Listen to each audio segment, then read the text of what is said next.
তোমার কি মনে হয় ভারত পাকিস্তান যুদ্ধ এটা শুধুমাত্র ভারত পাকিস্তানের যুদ্ধ নাকি হিন্দু মুসলমানের যুদ্ধ? হ্যাঁ, হিন্দু মুসলমানের যুদ্ধ।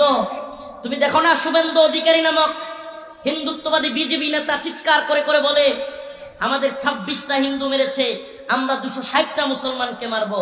তখন কিন্তু বলে নাই ভারতের 26 জনকে মেরেছে, আমরা পাকিস্তানের 260টাকে মারবো। বলছে? বলবে না। এটা ঈমান কুফরের লড়াই। এ লড়াই দেশের নয়, এ লড়াই আঞ্চলিক ভূখণ্ডের নয়, এ লড়াই ঈমান এবং কুফরের লড়াই। যে লড়াই রাসূলের ভবিষ্যৎবাণী, ইসাবাতান মিন উম্মতি আহফাজাহুম আল্লাহু মিনান নার, ইসাবাতুন তাগজুল হিন্দা ওয়া ইসাবাতু মা ঈসা ইবনে মারইয়াম।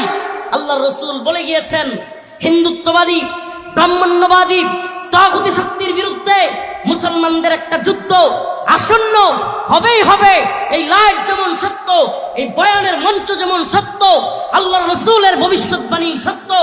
যার মুখ দিয়ে, যার দুই ঠোঁটের মাঝখান দিয়ে জীবনে কোনোদিন মিথ্যা বের হয় নাই, আকায়ে নামদার তাজদারে মদিনা সরদারে দো আলম মুহাম্মদ আরবি সাল্লাল্লাহু আলাইহি ওয়াসাল্লাম বলেছেন, হিন্দুস্তানের হিন্দুত্ববাদীদের সাথে মুসলমানদের এক রক্তক্ষয়ী যুদ্ধ সংগঠিত হবে, যে যুদ্ধের নাম হলো গাজওয়াতুল হিন্দ। যুদ্ধের নাম কি? গাজওয়াতুল হিন্দ।